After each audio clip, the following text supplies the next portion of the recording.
the heartbreaking story of Gabe Clevenger, a 20-year-old with a bright future, tragically betrayed by the man she trusted most, her husband.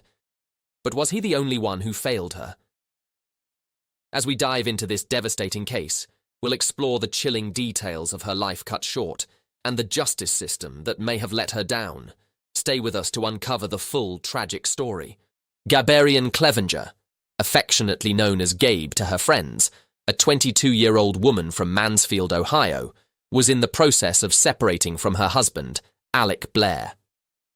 They had only been married 5 months, but in that short time, she had seen Alec's true colors and had witnessed his cruel verbal tirades, his threatening behavior and emotional abuse. Things had become so bad that in that short time, she had filed a protective order against him and fled the family home. Seeking refuge with friends, she thought she'd finally found safety. But even there, the shadows of her past clung to her. The summer air was thick with unease when Gabe didn't show up for work or call anyone. She seemed to have vanished without a trace. She had always been reliable, never one just to disappear. Her absence leaves loved ones gripped by a suffocating fear. The police were called, but deep down they all feared the worst. Something terrible must have happened.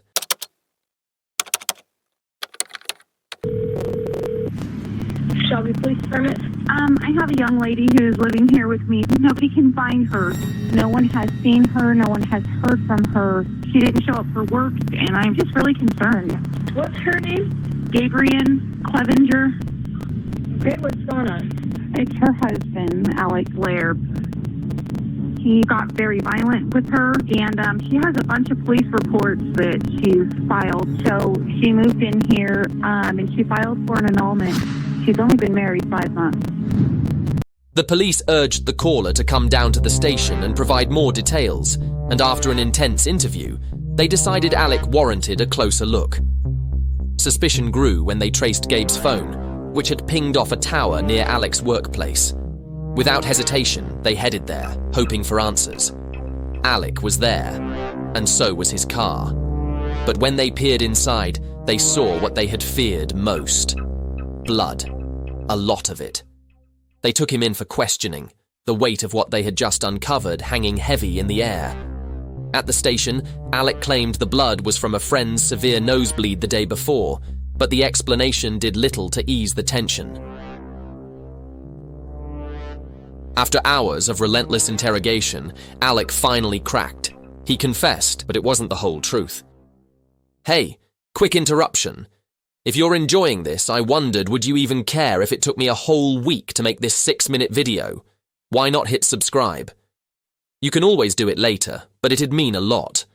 Alright, back to the video, and I'll remind you at the end. And by the way, thanks. He admitted to contacting Gabe on the morning of February 10th, under the pretense of discussing their divorce arrangements. He told her that, although he didn't want their relationship to end, he would go with her to the courthouse to settle things peacefully. Trusting him, Gabe got into his car, unaware this would be the last time anyone would see her alive. According to Alec, once inside the car, a heated argument erupted, and he lost control. He admitted to having trouble controlling his temper and said he hit her. But when asked how many times, he faltered. There was too much blood for him to remember.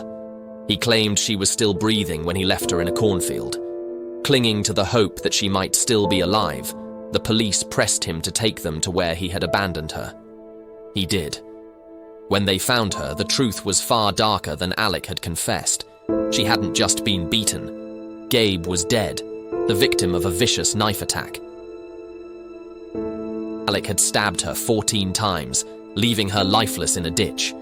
Alec's final confession, where he revealed the full truth, resulted in a life sentence without the possibility of parole. But what about the justice system that failed Gabe? How did it allow her cries for help to go unanswered, leaving her vulnerable to the very danger she tried to escape?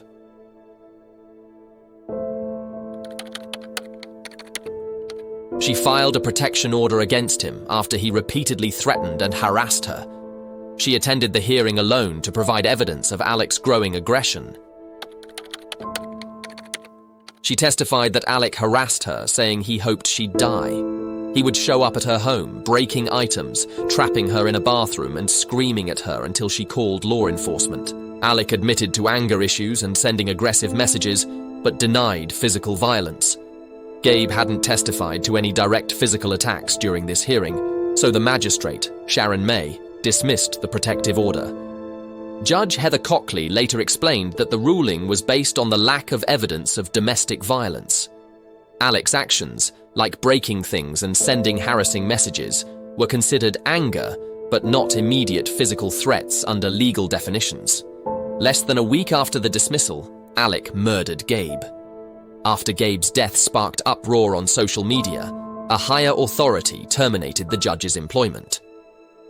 Judge Cockley defended the magistrate, stating that the decision followed the law, but the intense backlash led to her dismissal. The case highlights concerns about the legal system's failure to address warning signs of emotional abuse, signals that, if acted upon, might have saved Gabe's life.